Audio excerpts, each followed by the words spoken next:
Can they put the, what they just had up about the concurrent causation clause?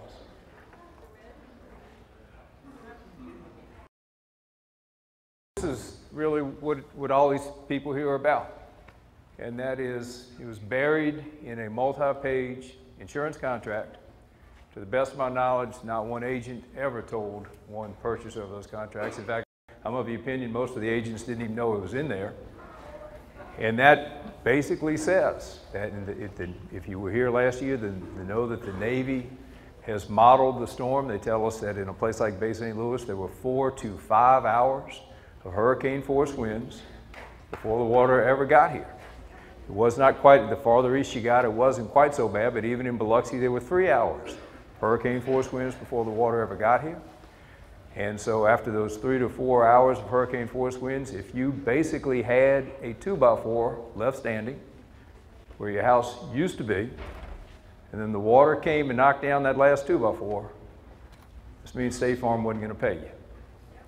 And if you think about it, the nation has been very generous. 42,000 FEMA trailers in South Mississippi alone, rental assistance.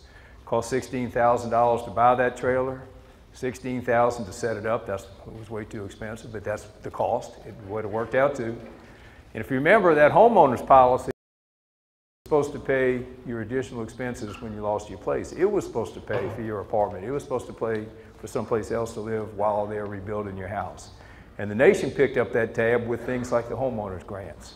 So for the naysayers who say this is big government, no, common sense approach so that government doesn't have to pay the bill that the insurance companies should have paid. And with that, I would like to, yes, Rosie.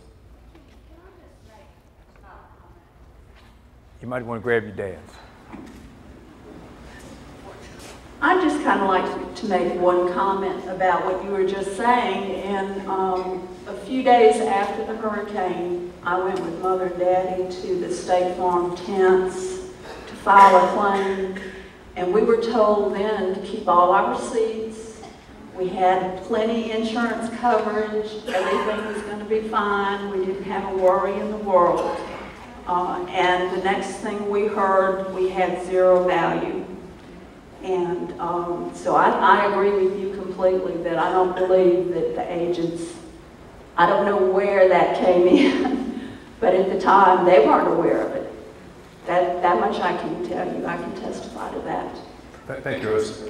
Well, again, we're trying to get a cross-section of Mississippi and people that are affected, because this really is a national issue. 52% of all Americans live in coastal America, 24 states.